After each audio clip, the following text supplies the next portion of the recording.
I'm excited to be back, coming back home to U.S. Bank Stadium. A real opportunity for our team to, really have a good stretch of time here. We'll get to play in front of our home fans. It's been a huge advantage for us this year, and a heck of a football team coming in. It seems like, this team is, you look at them on tape and all the challenges and all three phases that the Dallas Cowboys present. We got to have a great week of prep coming off of a pretty emotional victory last weekend, and we got to be able to turn these guys over and have them ready to roll, because it's going to be a heck of a challenge. So excited to get back home, and hopefully our fans are excited as well. Kevin, in your experience, is there a key to helping a team get past something as exciting as last week was? I just think you make it about the preparation, challenge these guys to have championship level preparation in everything that they do, and understand the reason why we've had the success that we've had. And when things get difficult, the best parts of this team come out. I do believe is because of our preparation, our attention to detail, and that's 100% a credit to our players, our leadership.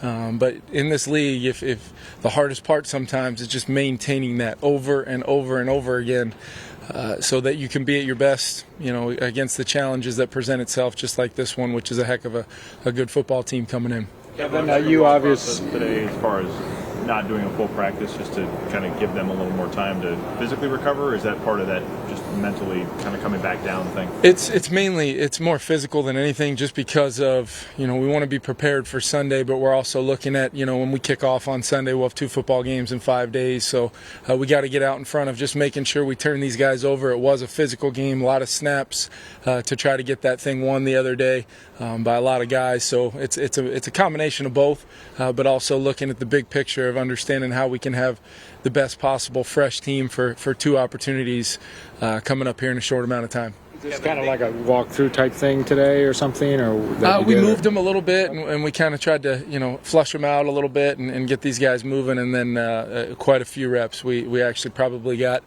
almost maybe 2 times the reps we normally would have if we were practicing, just in a little bit more of that walkthrough setting and locking these guys in mentally. We'll have a full padded practice tomorrow. And as a follow-up, the spotlight after such a big win is now more on the Vikings. You're getting a lot of hype. People are talking Super Bowl, maybe more media.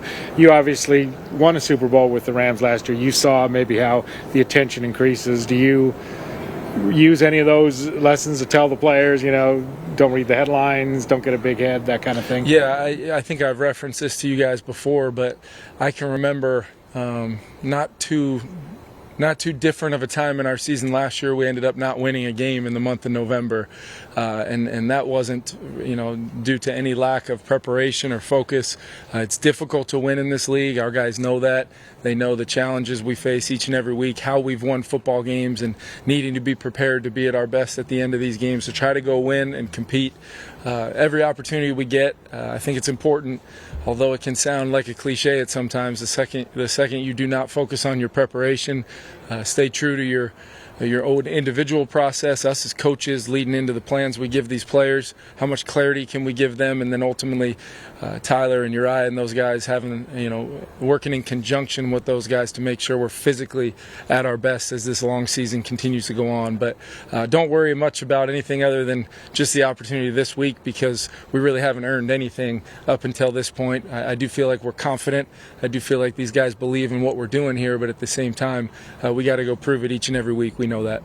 Kevin, when you hear analysts on National Network say that, despite you guys being 8-1, you guys still aren't a serious contender, do you laugh at that, or do you even care that they say that? I don't hear it because I don't have a lot of time to be taking in the daily shows too much. But I will say at this point, I know that there needs to be some things to talk about. I know that we have a very popular game, but if we focus on anything outside of our preparation for the Dallas Cowboys, I think I'd be doing a disservice to our team, and I think our players understand that as well. This thing has a way of playing out where I believe the teams that deserve to be talked about will be talked about in the end. We're working every single day to just take advantage of trying to win a football game this week. Kevin, going back to the Eagles, what have you seen from Justin and the way he's navigated coverage that maybe the outside person watching wouldn't notice or see?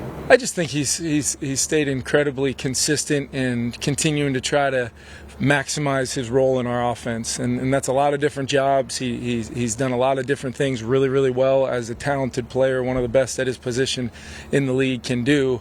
His challenge is just that weekly understanding of how the plans and our schematics may alter to try to help him, or how can we possibly try to use him to try to even help others have success as well. But I'm just proud of the way, for a guy that's still only in his third year, to be attacking this thing with a real veteran mindset of understanding the game, how he fits into our offense, and then how he can continue to get better and better each and every week, because he works at it as well as anybody I've ever been around. And I think it's just a testament to him and where he's at in his career, the type of results that are coming his way. I'm not surprised at all. Just hoping to continue to build plans for him and our other skilled players and Kirk and really our offense to just try to maximize our whole group and continue to improve. There's always things we can do better. There's always things I can for sure coach better, and we're all just trying to get better on a daily basis. Kirk was talking about the fact that everybody watches the JJ catch and they're really amazed by it, but when he watches it, he actually gets frustrated because he wished that he would have thrown it shorter for him so that he didn't have to reach back. I guess just what is that like, sort of to review film and kind of have that dichotomy of it was a really great catch for Justin, yet Kirk is still critiquing himself?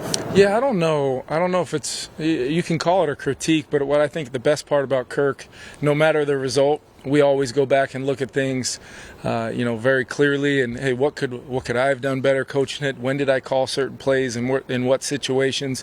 Was there clarity of the intent, of the detail? What was the detail, the execution around Kirk? And then ultimately, his ability to really have a microscope on his own game. I think it sets the tone for a lot of our other players to understand it's not a matter of being critical on yourself or putting pressure on yourself. It's just understanding we're all trying to improve, and what ways can I do that, even though maybe the result was what we wanted in Buffalo. I think it's important to always go back and really look at it as close as we can to try to improve, while also understanding we can take some confidence from these results with us. Kevin, I believe you have to put out at least an estimated injury report today. Who would be on it, either as out or limited? Yeah, I think both our guys in the concussion protocol, both CD and Caleb, are still in the protocol. They're both working through it. Right now, I don't really want to get into what phases and all that. I can just tell you with both those guys, their health and safety is going to be the number one thing, regardless of when we're playing, who we're playing. We're going to focus on getting those guys through the protocol and make sure the doctors give clearance, and then we'll evaluate their ability their status for this weekend when that time is right. Zadarius was limited, although we did do a walkthrough. He took part in what we did. He moved a little with the guys, during the kind of the middle part of it when we did move the guys a little bit.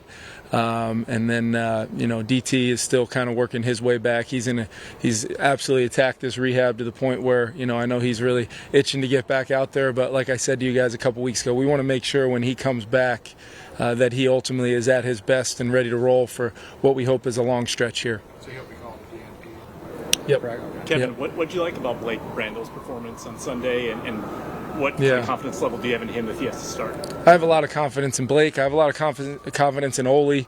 Those guys have just been quietly working kind of behind the scenes, being ready, being prepared. Coach Coop and Justin Riscotti do a great job with those guys, and we've got great depth. I know I've talked to you guys before about our depth, but what I loved the most about Blake, there was just zero flinch to him. I mean, it was the next man up mentality, real challenge with Vaughn and the way the Bills can rush the passer, and we were kind of in a mode where we had to throw it quite a bit, getting back into that football game and ultimately winning it. So I think Blake deserves a ton of credit for what he went in there and did, and I think it can give him a lot of confidence moving forward that he can step in really now at multiple spots, I do believe, and help us win a game. Kevin, I think Wes has talked about it a little bit, kind of working with Kirk on pocket presence stuff. When you watch that game back on Sunday, where did you see that kind of show up in terms of him just being able to take a step here and there and evade? Yeah, it's a great point, Ben. I think there's some plays where you can really highlight maybe it wasn't the perfect play or execution, but he was able, with good ball security, to maneuver in and out of the pocket and still find some positive plays to just keep our momentum and keep our offense moving forward. I think it's whether it's been his timely ability, like he did even again in the red zone when he took off and got us down into the low red zone. Those are huge plays. They don't really they're not going to show up on Sports Center or things like that, but they are critical plays where he's taking a play that could really have a lot of outcomes, both positive and negative, and he's guaranteeing us a positive play a lot of times with how he plays quarterback, how he sees things, manipulates the pocket, and ultimately is just distributing the ball around the field, going through his progressions. And I'm really happy with the way he's playing right now. And as he said earlier, I think he knows his best football this season may still be out in front of him, and that's really saying something because I do think he's played really well. What kinds of things have you guys done with him to maybe emphasize that or help him develop in that part of his game? Yeah, it's every day going back to the spring training camp with the quarterback position. It's how second nature can you make playing the position the right way, and that's technique, fundamentals, taking the right footwork, having great balance and body position to be able to react and ultimately play from an NFL pocket, because a lot of guys can just come out here and throw it and look pretty darn good throwing it, but when you actually get thrust into an NFL pocket against teams that have the type of pass rush that we're playing against, you got to be able to play from a tight pocket. You got to be able to move sometimes, and all of that while it's happening really, really fast, and still have that poise to make good decisions with the football. So it's drill work, it's watching tape, it's understanding how we're protecting, maybe where the soft spots may be in the protection, and then ultimately how those things tie into his progression to make the best decision with the ball. There's so much of the rush that the quarterback can't actually see, that's going on like behind him or side. Like how much guesswork sometimes is there in that being able to. Yeah, you'd be amazed at these guys that have played as many snaps as Kirk has, just the feel of understanding, and it might just be out of the corner of your eye, you just feel kind of a defender get an edge on somebody. Maybe it's the push as you're trying to look down the field and you just kind of feel it. I think there's so many scenarios where the quarterback position, the play intent, going through your reads, going through what my job is on this play. I think that's why it makes it the hardest position in sports, because it can change really quickly, and the positive outcomes of plays can change really quickly. You'd like to think we're giving him plays where number one or number two is open every time. It doesn't always work out like that, and that's when the job gets real hard, because you got to make good decisions, be smart with the ball, maintain possession, and understand how to get us to the next down in a positive way when it's really, really hard to do sometimes. It's a good question though. How unique is the stunts, twists, and games that they use on their defensive line? Well, I just think they have just so many rushers. I mean, they just have so many guys up front that can really wreak havoc. They get one-on-ones a lot of different ways. Obviously, Parsons' ability to affect the game is he lines up in a lot of spots. He really is kind of a hybrid type player that is one of the best at whatever position he's playing at in our league. Lawrence has always been a focal point, a problem whenever you played this team over his career there. And then they've got a lot of other guys that really can get a great rush or two in a game, and you got to be sound. I told our team you cannot let one snap go by where fundamentally technique, understanding of the assignment, what the call is, being 100% dialed in, because if you let one play go, that could be the play that changes a game. So we just got to be at our best. That's why we're working and making sure we turn these guys over so they feel good, but at the same time we mentally have to be ready to roll and really rely on our home environment and our home crowd like they've been all season long. It'll be great to get back home after 2 tough road games. Thanks, everyone. Thanks, guys. All right, thank you.